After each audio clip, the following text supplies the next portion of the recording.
दोस्तों, अगर आपने ये 12वीं का एग्ज़ाम दिया है और आपके ये एग्ज़ाम में 1-2 नंबर कम रह रहे हैं तो इसके स्क्रूटनी फॉर्म स्टार्ट हो चुके हैं। तो आपके मन में ये सवाल होगा कि ये स्क्रूटनी होता क्या है। तो मैं आपको इसका आसान भाषा में बता दूँ। स्क्रूटनी का मतलब होता है आपकी कॉपी रीचेकिंग के लिए आप अप्लाई कर सकते हैं। अगर आपको लगता है कि आपके नंबर और बढ़ सकते हैं, आपके नंबर ठीक नहीं आए, तो आप उसे स्क्रूटनी यानी कि रीचेकिंग के लिए आप अप्लाई कर सकते हैं। और इसके लिए बिहार स्कूल एग्जामिनेशन बोर्ड के द्वारा इसका नोटिस भी जारी किया गया है और आगे की वीडियो में हम आपको बताएंगे कि इसके एप्लीकेशन फॉर्म कब से कब तक फॉर्म भरे जाएंगे और कितने रुपए आपके लगने वाले हैं पर सब्जेक्ट। तो मैं सबसे पहले आपको इसका ऑफिशियल नोटिस दिखा देता हूँ। तो जैसे आप इसकी ऑफिशियल वेबसाइट पर आएंगे तो यहाँ पर एक ज्ञप्ति के नाम से एक लिंक मिल जाएगा, आपको इस पर क्लिक करना है। क्लिक करने के बाद आपके सामने इस तरीके से PDF डाउनलोड हो जाएगी। तो मैं आपको पूरा पढ़ के बताता हूँ। तो ये बिहार विद्यालय परीक्षा समिति के द्वारा ये ऑफिशियल नोटिस जारी किया गया है। इंटरमीडिएट वार्षिक परीक्षा 2026 की उत्तर पुस्तिकाओं की स्क्रूटनी कराने के संबंध में आवश्यक सूचना।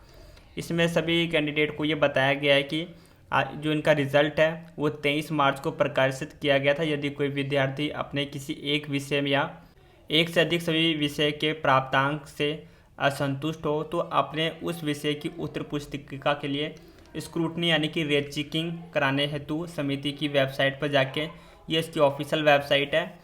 आप इस वाली वेबसाइट या फिर नीचे वाली वेबसाइट, तो सबसे बेस्ट जो रहेगा इसकी ऊपर वाली वेबसाइट है intermediate.biharboardscrutiny.com पर विजिट करके आप 25 मार्च से लेकर 2 अप्रैल तक इसके अंदर इस अवधि के बीच में अपना फॉर्म फिलअप कर सकते हैं।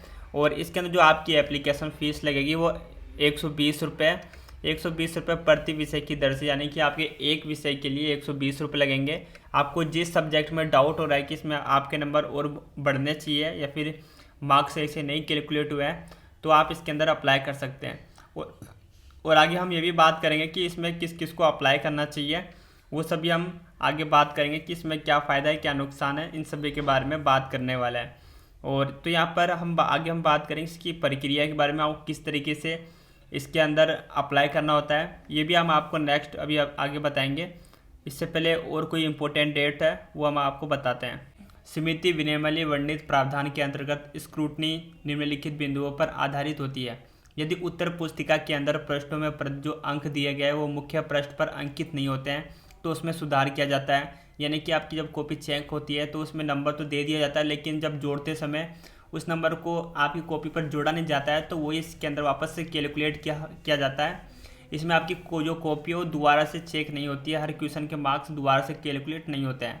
इसमें प्रदत्त अंक के योग में यदि टोटल करने में कोई गलती हो गई है तो उसमें भी सुधार किया जाता है। यदि कोई प्रश्न उसके खंड या प्रश्नोत्तर अमूल्यांकित है तो उसका मूल्यांकन प्राप्तांक में सुधार किया जाएगा। मान लो जैसे कोई क्वेश्चन है उसके नंबर वो देना कोई भूल जाता है तो उसके द्वारा से उसको चेक करके उसके नंबर को इसमें टोटल में ऐड किया जाता है। स्क्रूटनी के परिणाम स्वरूप अंक बढ़ सकते हैं, घट सकते हैं, यथावत रह सकते हैं। इसमें 3 चीज़ हो सकते हैं, या तो आपके नंबर बढ़ भी सकते हैं, अगर नंबर रीचेकिंग में अगर कम होते हैं तो आपके नंबर घट भी सकते हैं। अगर उसमें कोई एरर नहीं होता है तो जैसे आप जितने आपके नंबर है उतने ही नंबर आपके रहने वाले हैं। अब बात करते हैं कि इसमें किस तरीके से आपको आवेदन करना है। और सबसे पहले हम बात करते हैं कि स्क्रूटनी का मतलब क्या होता है। स्क्रूटनी का आप आसान भाषा में समझ सकते हैं कि स्क्रूटनी का मतलब होता है रीचेकिंग। इसमें क्या क्या चेक होता है, तो इसमें कोई सवाल या कोई नंबर जो छूट जाता है वो चेक होता है। इसमें पूरी कॉपी चेक नहीं होती है, जैसे टोटल से सही हुई है या इसमें ये चेकिंग किया जाता है कि जो आपके टोटलिंग सही से हुई है या नहीं, मार्क्स सही से जोड़े गए हैं या नहीं, या किसी सवाल का नंबर चढ़ाने से रह तो नहीं गया। तो इन सभी 4 पॉइंट को ध्यान में रखकर आपकी दोबारा से नंबर कैलकुलेट करी जाती है। इसमें सिर्फ इसमें आपकी कॉपी फिर से नए तरीके से चेक नहीं होती है, सिर्फ गलती ढूंढी जाती है। और उसमें आपकी कितनी फ़ीस लगेगी, तो ये फ़ीस अलग अलग रहती है। तो बोर्ड ने तो साफ बता दिया है कि आपकी 120 रुपये प्रति विषय लगने वाली है एक सब्जेक्ट के। अगर आप 2 सब्जेक्ट में करेंगे तो आपके 240। इस तरीके से आप जितने सब्जेक्ट में अपना फॉर्म स्क्रूटनी के लिए आवेदन करेंगे तो उतने आपकी फ़ीस लगने वाली है। इस रिजल्ट पे क्या असर होता है, इसमें हो सकता है कि आपके नंबर बढ़ सकते हैं, कम भी हो सकते हैं, या फिर आपके वैसे के वैसे भी रह सकते हैं। अब ऑनलाइन फॉर्म कैसे भरते हैं तो वो तो हम आपको आगे बताने वाले हैं। और किस अब बात करते हैं कि किन किन लोगों को अपना फॉर्म भरना चाहिए। जिनको भी लगता है कि नंबर कम आए तो वो भर सकते हैं, या फिर 1-2 नंबर से कोई कैंडिडेट या फिर स्टूडेंट मतलब फेल हो रहे हो 1-2 नंबर से, तो उन्हें ज़रूर आप इसमें आवेदन करना चाहिए। हो सकता है कि 1-2 नंबर बढ़ने के बाद वो पास हो जाए, और जिन्हें डिवीज़न या परसेंटेज बढ़ानी है तो वो भी इसमें आवेदन कर सकता है।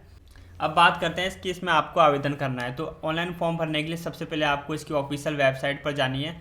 तो जैसे आप पर आपको इसका ऑफिशियल वेबसाइट दिख रहा होगा, तो आपको इस तरह की इसकी वेबसाइट पर आना है, और फिर इसके बाद आपको यहाँ पर roll number, roll code, roll number और पासवर्ड एंटर करना होगा। अब आप सोच रहे होंगे इसमें क्या पासवर्ड डालना है। तो पासवर्ड सबसे पहले आपको यहाँ पर रजिस्ट्रेशन करना होता है। रजिस्ट्रेशन के लिए नीचे एक यहाँ पर रेड आइकन दिख रहा होगा आपको रजिस्ट्रेशन का, इस पर क्लिक करेंगे तो यहाँ पर आप अपना रोल कोड, ये आपको अपने एडमिट कार्ड के अंदर मिलेगा। इसके बाद roll number, date of birth और यहाँ पासवर्ड एंटर कर देना है, और फिर दोबारा से कंफर्मेशन पासवर्ड डालना है। इसके बाद आपको रजिस्ट्रेशन पे क्लिक कर देना है, तो आपको रजिस्ट्रेशन हो जाएगा। इसके बाद से अब आपको यहाँ पर लॉगिन करना होगा। लॉगिन करने के लिए आपको रोल नंबर और रोल कोड, रोल नंबर और जो अभी आपने पासवर्ड क्रिएट किया था उसको यहाँ पर एंटर करने के आपको यहाँ पर लॉगिन पर क्लिक कर देना है। जैसे आप लॉगिन पर क्लिक कर देंगे तो आपको यहाँ पर सब्जेक्ट चुनने का ऑप्शन आ जाएगा।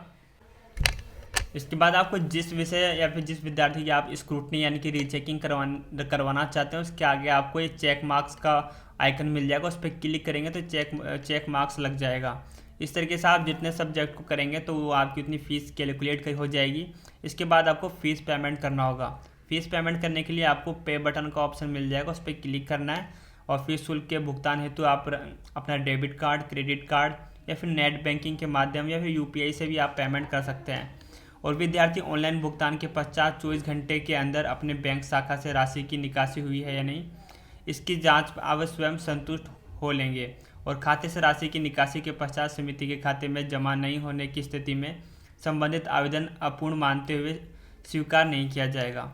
तो इसमें फॉर्म भरना बिल्कुल आसान है। मेरे पास अभी कोई रोल कोड, रोल नंबर नहीं है, नहीं तो मैं आपको लाइव अप्लाई करके बता देता। मैंने आपको आधा प्रोसेस बता दिया है। जैसे आप लॉगिन करेंगे तो बस आपको सब्जेक्ट पे क्लिक करके और उसका पेमेंट कर देना है, और इस तरीके से आपका सक्सेसफुली फॉर्म फिलअप हो जाएगा। और फिर कुछ ही समय में इसका भी रिजल्ट भी आ जाएगा कि आपके कितने मार्क्स यहाँ पे बढ़े हैं या घटे हैं, वो सब आपको पता चल जाएगा। दोस्तों, अगर आपको ये जानकारी पसंद आए तो इस वीडियो को लाइक करें, अपने दोस्तों के साथ ज़रूर शेयर करें। जल्दी मिलेंगे किसी नेक्स्ट वीडियो में, तब तक के लिए बाय, जय हिंद।